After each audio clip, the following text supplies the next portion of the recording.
الحمد لله رب العالمين الصلاة والسلام على رسوله الأمين أما بعد أعوذ بالله من الشيطان الرجيم بسم الله الرحمن الرحيم إن الله لا يغير ما بقوم حتى يغيروا ما بأنفسهم قال النبي صلى الله عليه وسلم وكان أحب الدين إليه ما دام عليه صاحبه আল্লাহ তাআলা বলেন ইন্নাল্লাহা লা ইউগাইয়িরু মা বিকওম আল্লাহ তাআলা কোন জাতির অবস্থার পরিবর্তন করবেন না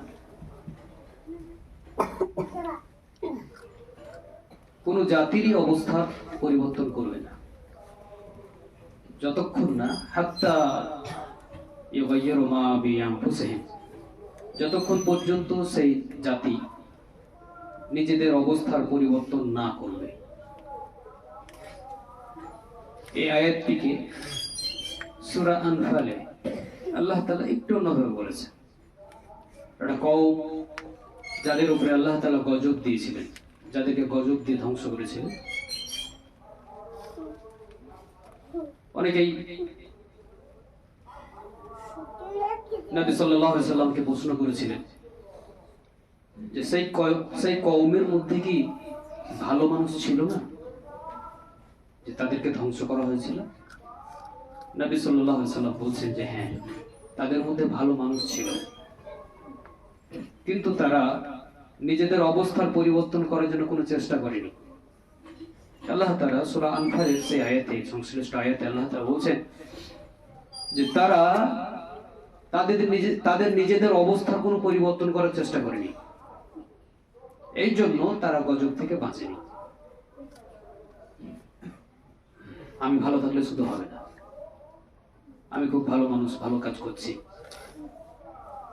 আমি ভালো থাকলে আল্লাহ তাআলা আমাকে ছেড়ে দেবেন না আমি ভালো থাকলেই সমাজ বেঁচে যাবে না আমি ভালো থাকলেই মানবতা পূর্ণ হবে না এই জন্য কোন কওম যতক্ষণ পর্যন্ত নিজেদের অবস্থা পরিবর্তন করার জন্য চেষ্টা না করবে ততক্ষণ পর্যন্ত সেই কওমের অবস্থার পরিবর্তন নিজে থেকে আল্লাহ তাআলা কখনো করে দেবেন না হাজিরিন আজকে এমন একটা দিন আমরা একদম রমজানের প্রাক লগ্নে আজকে শুক্রবার এরপরে হয়তো দুটো শুক্রবার আমরা পাবো তারপরে আমাদের সামনে এসে হাজির হয়ে যাবে পবিত্র রমাদান এইভাবে প্রতি বছরই আসে আর যায় রমাদান আসলে দিন তো বসে নেই সপ্তাহ মাস তো বছর তো বসে নেই সময় তো সময়ের গতিতে চলবে একদিন গন্তব্যে নির্দিষ্ট জায়গায় আমাদের পৌঁছাতে হবে এখন আমি শুধু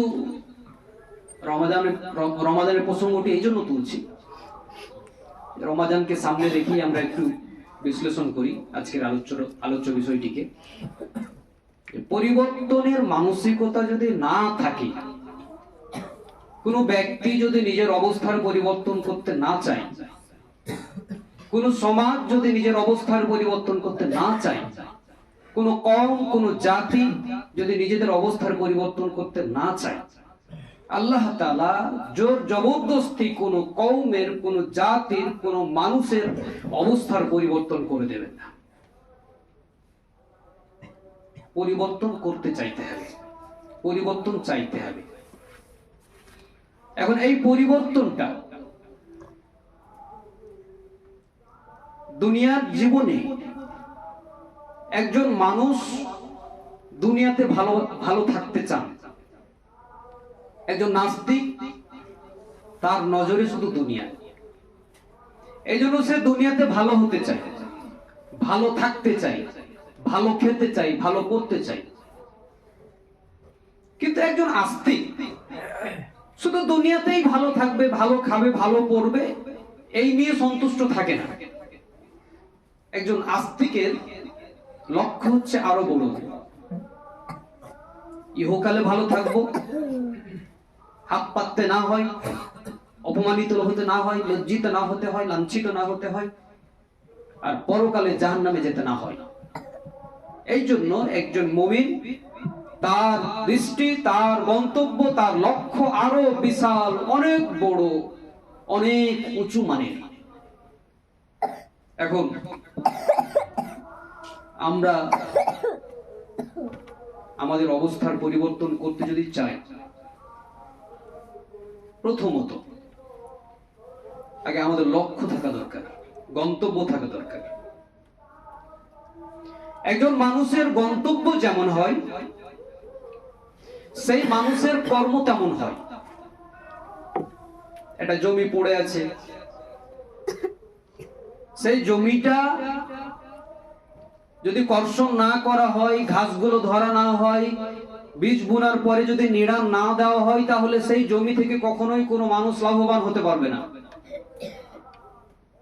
একটা জমি থেকে ফায়দা হাসিল করতে হলে একজন মানুষকে নড়তে হবে, চড়তে হবে, একজন মানুষকে নাঙ্গলের ব্যবস্থা করতে হবে, কর্ষণ করতে হবে, ঘাস ধরতে হবে, বীজ ছড়াতে হবে, তারপরে আবার নিড়াম দিতে হবে, প্রয়োজনীয় সার দিতে হবে, পানি দিতে হবে। যে যত ভালোভাবে, যত সুন্দর পরিকল্পনা করে, যত সুন্দর পরিকল্পিত ভাবে একটা জমি চাষবাস করবে, তার ফসল তত ভালো হবে। একজন মানুষ জমি ফেলে রেখে দিল, আল্লাহ দেবেন না, এটা আল্লাহর রীতি না যে আল্লাহ দিয়ে দিবেন। হাজিরিন, যারা আমরা পরিবর্তন করতে চাই, যারা কিছু পেতে চাই, যারা অর্জন করতে চাই, যারা জিততে চাই, যারা সাকসেস হতে চাই, লাভবান হতে চাই, সফল হতে চাই, সফলতা কখনোই বসে বসে হাতে ধরা দেবে না। অলসতা করে কোনদিন সফলতা এসে আমার হাতে ধরা দেবে না যে তুমি লাট সাহেব হয়ে বসে থাকো, অলসতা করো, বিলাসিতা করো, চুপচাপ শুয়ে বসে থাকো, আমি সফলতা তোমার হাতে এসে ধরা দিলাম। আল্লাহ বলছেন লা ইউগাইয়িরু, কোন পরিবর্তন হবে না। পরিবর্তন নিজেকে করতে হবে। পরিবর্তন করতে চাইলে আগে পরিকল্পনা দরকার, ভালো পরিকল্পনা দরকার।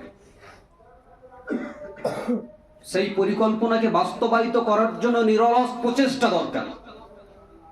খুব ভালো পরিকল্পনা করেছি, কিন্তু প্রচেষ্টা করছি না, অলসের মতো বসে আছি।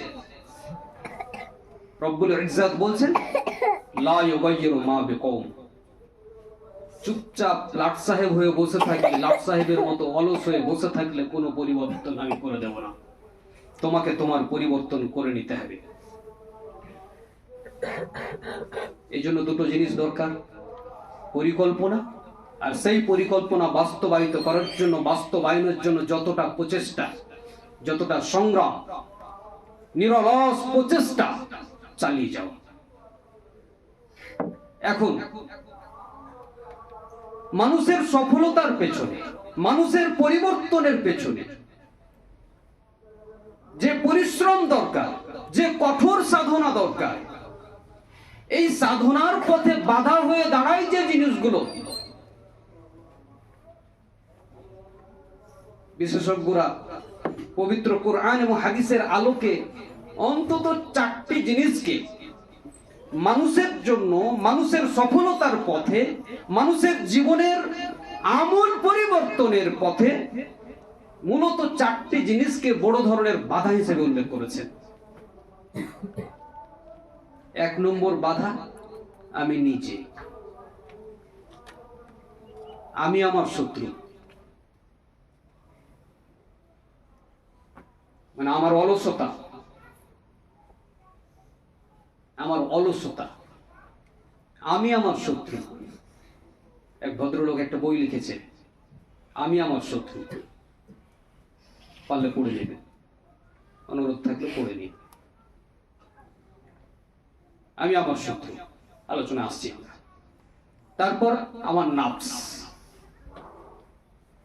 তারপর শয়তান তো আছেই, আর অলসতা। আমি নিজে, আমার মন মানসিকতা, আমার নাফস, শয়তান এবং অলসতা, বিলাসিতা, এই চারটি জিনিস। চারটি বিষয়ের উপরে একজন ভদ্রলোক, একজনই তিনি, চারটি বিষয়ের উপরে মোটা মোটা বই লিখেছেন পবিত্র কোরআন এবং হাদিস দিয়ে, এবং বাস্তবতার নিরিখে বিশেষজ্ঞদের উদ্ধৃতি দিয়ে প্র্যাকটিক্যাল উনি সমাধান পেশ করার চেষ্টা করেছেন। উনি নাম দিয়েছেন, একটা বইয়ের নাম নাফসের বিরুদ্ধে লড়াই, একটা শয়তানের বিরুদ্ধে লড়াই, একটা অলসতার বিরুদ্ধে লড়াই, আর আরেকটা বইয়ের নাম দিয়েছেন আমি আমার শত্রু। আমি আমার শত্রু। আমরা লোকেদেরকে শত্রু বানাই, আমার ব্যর্থতা ঢাকার জন্য আমি লোকেদেরকে শত্রু বানাই।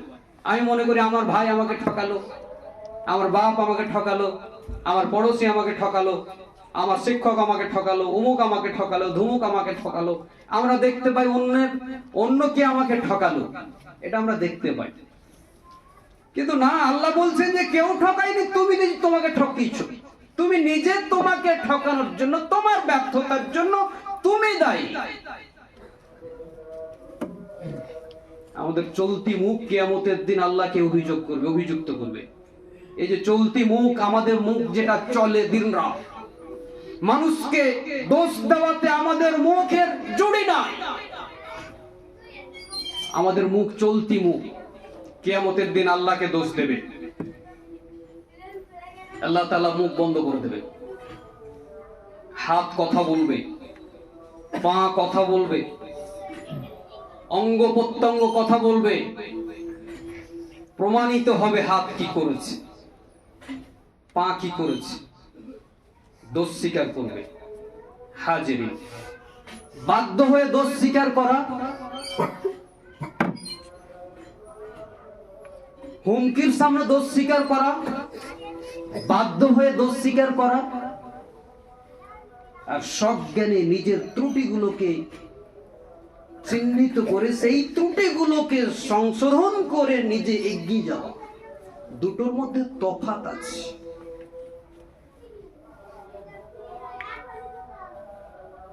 আমি আমার ত্রুটি, ভুল সংশোধন করতে চাই না। আমি আমার ভুল নিয়ে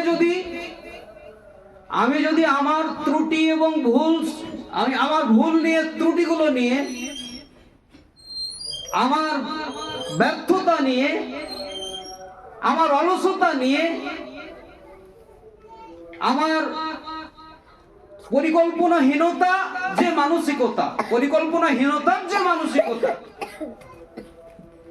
আমার লাটসাহেবী যে মানসিকতা,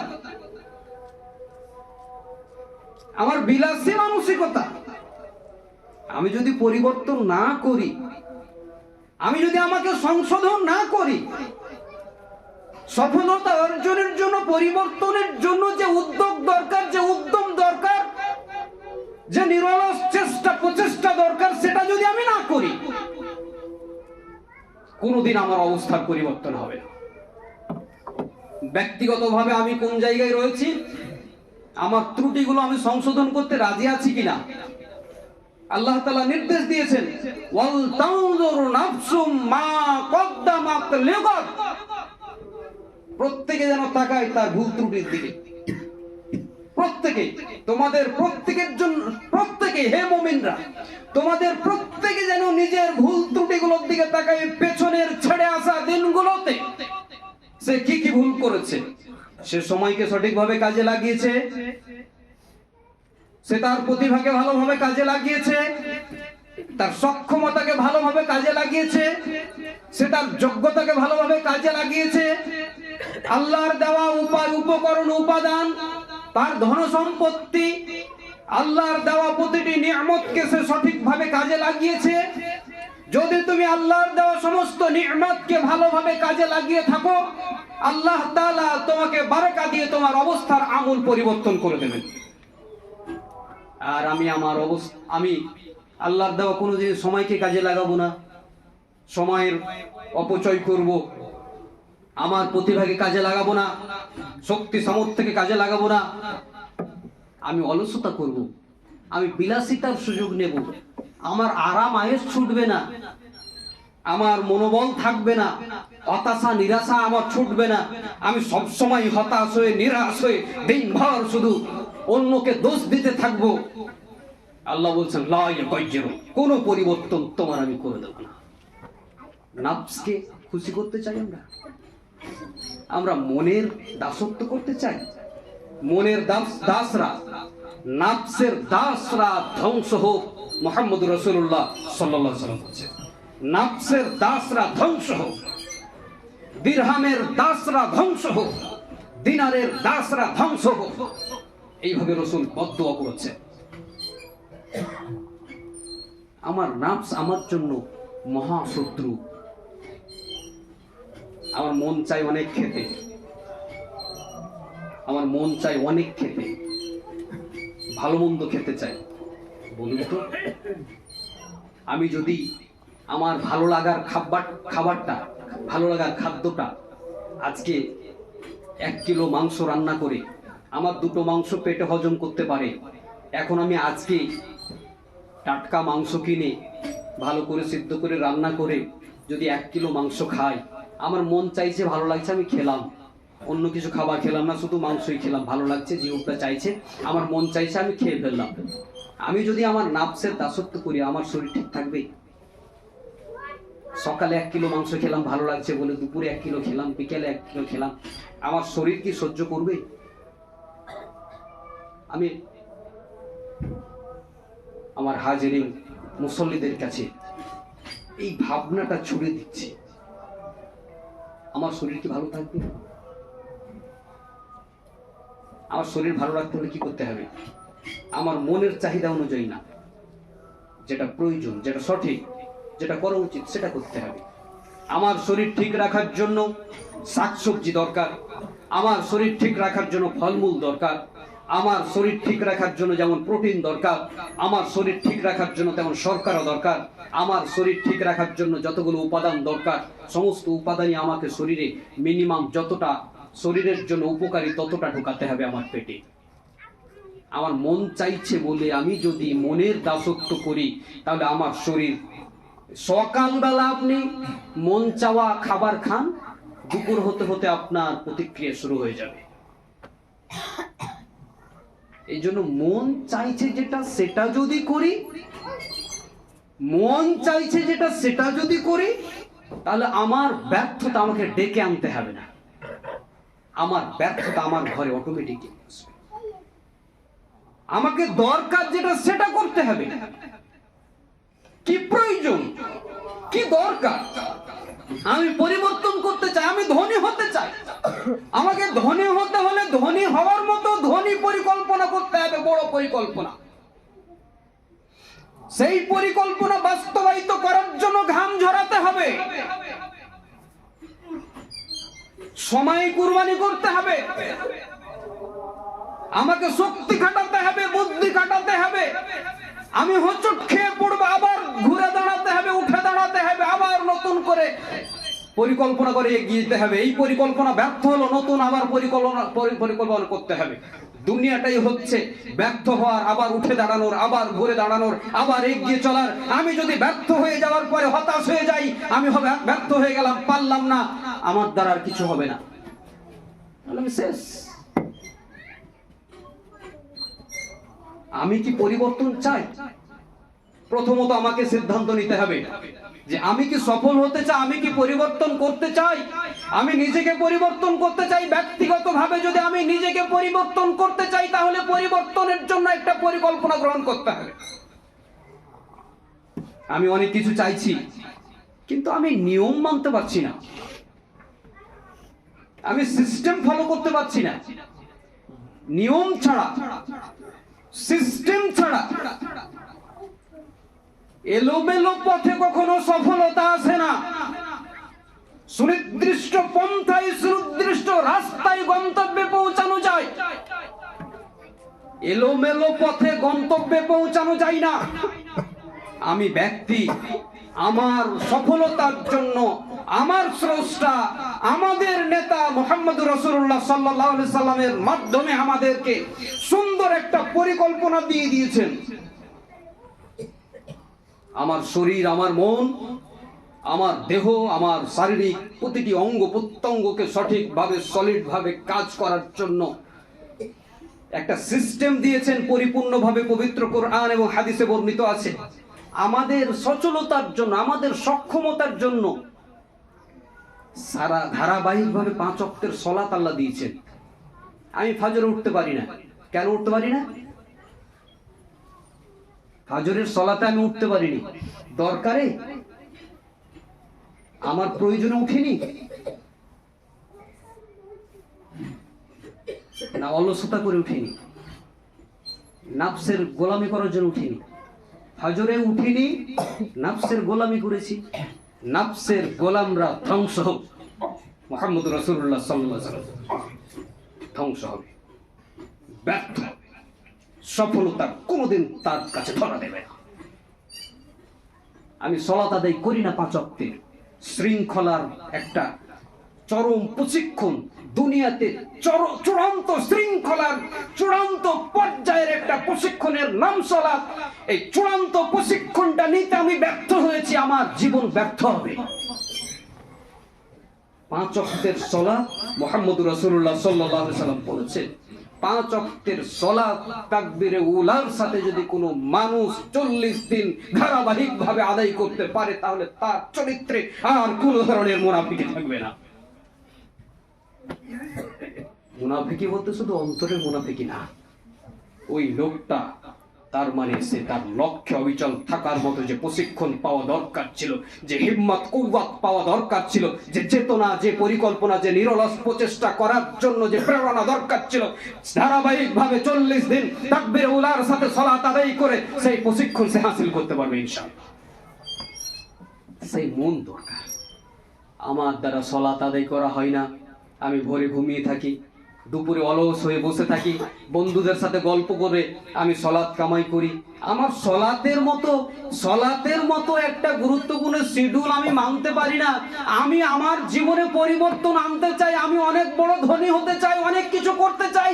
আমি তো শিডিউল মানতে ব্যর্থ, আমি তো শিডিউল মানতে চাই না, আমি নির্দিষ্ট শৃঙ্খলা মানতে চাই না। আমি শৃঙ্খলা মানবো না, আমার মনকে কাবু করব না, আমার মনকে খাটতে বাধ্য করব না, পরিকল্পনা করব না, অলসতা ঝেড়ে ফেলবো না, অক্ষমতা ঝেড়ে ফেলবো না। আল্লাহ বলছেন লা ইউগাইয়ির, তোমার পরিবর্তন হবে না। মুহাম্মদ রাসূলুল্লাহ সাল্লাল্লাহু আলাইহি ওয়াসাল্লাম নিজে রসুলের মতো সক্ষম মানুষ দুনিয়াতে ছিল না, নেই, হবেও না কিয়ামত পর্যন্ত। মুহাম্মদ রাসূলুল্লাহ সাল্লাল্লাহু আলাইহি ওয়াসাল্লাম সক্ষম ছিলেন, 1 সেকেন্ড নষ্ট করতেন না। 1 সেকেন্ড রসুলের জীবনীতে কেউ প্রমাণ করতে পারবে না যে 1 সেকেন্ড তিনি নষ্ট করেছেন। পাই করে যখন যেভাবে যেটা করা দরকার, যখন যেভাবে যে সময়টা কাজে লাগানো দরকার। 63 বছর মোটামুটি ভাবে 62 বা 63 বছর তিনি বেঁচে ছিলেন চন্দ্র মাস অনুযায়ী। এই সময়টা, এই 63 বছর, এই সময়টাকে তিনি কাজে লাগিয়েছিলেন পাই করে, তিলে তিলে, প্রতিটি মুহূর্তকে, সেকেন্ডকে, মিনিটকে, ঘন্টাকে কাজে লাগিয়েছিলেন ধারাবাহিকভাবে। সালাতের জায়গায় সালাত, ইনকাম, রুজি রুটির জন্য ইনকামের জায়গায় ইনকাম, ওখানে কোনো গাফলতি করেননি। সামাজিক কাজের জায়গায়, দায়িত্বের জায়গায়, সামাজিক কাজ করার ক্ষেত্রে কখনো গাফলতি, অলসতা করেননি, বিলাসিতা দেখাননি। রাজনীতির ময়দানে, রাজনৈতিক লড়াইয়ের ক্ষেত্রে কখনো পিছুটান হননি, সবসময় অগ্রগামী থেকেছেন, বুক চিতিয়ে রেখেছেন। জিহাদের ময়দানে কখনো পিছুটান হননি, যখন যেখানে যে কাজ যেভাবে প্রয়োজন তখন সেই কাজ সেইভাবে তখনই করেছেন, কখনো অলস হননি। লোকেরা ঘুমিয়ে থেকেছে, বিশাল আওয়াজ হয়েছে, ভয়ঙ্কর আওয়াজ শুনে লোকেরা দৌড়িয়ে যাচ্ছে, তার আগে নবী মুহাম্মদ রাসূলুল্লাহ সাল্লাল্লাহু আলাইহি ওয়াসাল্লাম দেখছেন লোকেরা যা, আল্লাহ রাসূল ওই দিক থেকে ঘুরে আসছেন।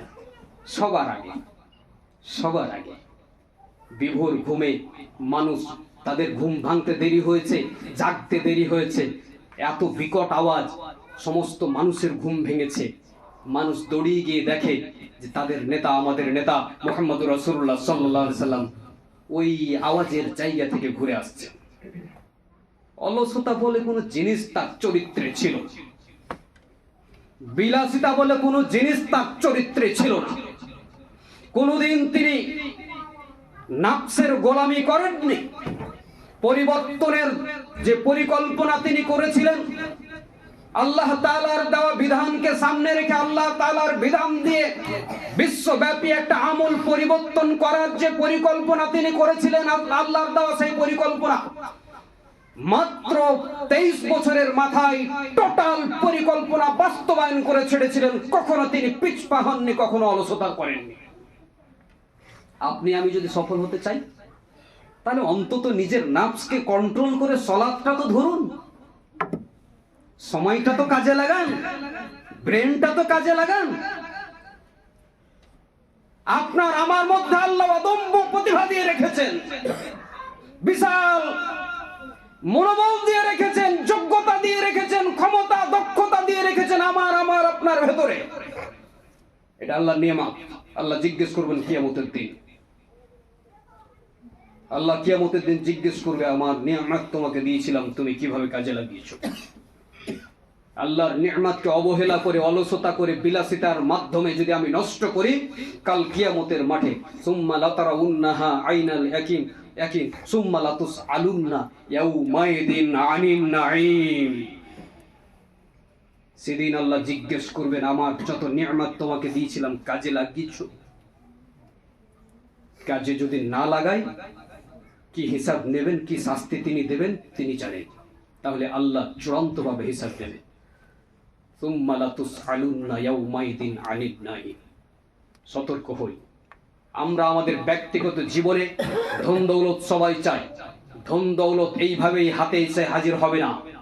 ধন দৌলত যদি পেতে চাই, ধনী হতে চাই, তাহলে আমাদেরকে অবশ্যই সুনির্দিষ্ট পন্থায় আল্লাহর দেওয়া নিয়ামতগুলোকে, সময়কে কাজে লাগিয়ে, প্রতিভাকে কাজে লাগিয়ে, যোগ্যতাকে কাজে লাগিয়ে, ঘাম ঝরিয়ে একটা মিনিট বসে থাকবেন না কেউ। এটা মুমিনের শান নয়, এটা উম্মতে মুহাম্মাদের বৈশিষ্ট্য নয় যে বসে বসে বসে বসে অলসতার মতো গেজিয়ে সময় নষ্ট করবে, শুধু গল্প করে, গীবত করে, অন্যকে দোষ দিয়ে সময় নষ্ট করে, নিজের পায়ে নিজে কুড়োল মেরে সমাজে অস্থিরতা সৃষ্টি করবে। এটা উম্মতে মুহাম্মাদের বৈশিষ্ট্য নয়, এটা কাফের মুশরিকের বৈশিষ্ট্য হতে পারে। মুমিনের বৈশিষ্ট্য, রাসূলের উম্মতের বৈশিষ্ট্য সবসময় পরিশ্রম করা, এক মিনিট নষ্ট না করা, প্রতিটি মুহূর্তকে কাজে লাগানো, আর প্রতিটি মুহূর্তকে কাজে লাগিয়ে, যোগ্যতাকে কাজে লাগিয়ে ভবিষ্যৎকে উজ্জ্বল করা, ইহকাল এবং পরকাল। এটা নবীর উম্মতের চরিত্রের বৈশিষ্ট্য। আসুন জাতিগতভাবে ঝাঁটাপেটা হচ্ছে সারা দুনিয়াতে উম্মতে মুসলিমা। নজর রাখুন মিডিয়াতে, দেখুন ঝাঁটাপিটা করা হচ্ছে, বিশ্বজুড়ে ঝাঁটাপিটা চলছে, আর আমরা গৃহযুদ্ধ নিয়ে মেতে আছি। নিজেদের মধ্যে কন্দল, চারজন বসলে ওই ভাই ওর দুর্নাম করে, ও ওর দুর্নাম করে। মসজিদে বসেও গীবত, মাদ্রাসায় বসেও গীবত, স্কুলে বসেও গীবত, স্কুলের অফিসে বসেও গীবত, চায়ের দোকানে বসে গীবত। মনে হচ্ছে আমি নিষ্পাপ আর সবাই খারাপ। মুমিনের এটা বৈশিষ্ট্য নয়। মুমিন অন্যের দিকে তাকায় না, মুমিন তাকায় নিচের দিকে। আমাকে আল্লাহ যা দিয়েছেন সেটা কাজে লাগালে তো অনেক দূর এগোতে পারতাম। এই আত্মসমীক্ষা করে, পরিকল্পনা গ্রহণ করে, সেটাকে কার্যকর করার জন্য নিরলস প্রচেষ্টা করে, আর আত্মসমীক্ষা করে। এই তিনটি বৈশিষ্ট্য একজন মুমিনের চরিত্রে সারা জীবন থাকবে। মুহাম্মদ রাসূলুল্লাহ সাল্লাল্লাহু আলাইহি সাল্লামের চরিত্রে এটা ছিল, সাহাবায়ে কিরামের চরিত্রে এটা ছিল, আমাদের সালফে সালেহিনদের চরিত্রে এটা ছিল। পরিকল্পনা গ্রহণ করা, সেটা কার্যকর করার জন্য নিরলস প্রচেষ্টা চালানো, আর এটা কার্যকর করতে গিয়ে কোথায় ভুল হয়েছে যে সফল হলাম না, ভুল ত্রুটি সংশোধন করে পরের বার সংশোধিত পন্থায় আবার প্রচেষ্টা চালানো। এই তিনটি কথা আজকে আমাদের জুমার এই খুতবা থেকে মাথায় নিয়ে যেতে হবে। পরিকল্পনা গ্রহণ করা, সেটা কার্যকর করার জন্য নিরলস প্রচেষ্টা চালানো, আর তারপরে সমীক্ষা করা, আত্মসমীক্ষা করা, পর্যালোচনা করা, আমার কোথায় ভুল হয়েছে যে আমি সফল হতে পারলাম না।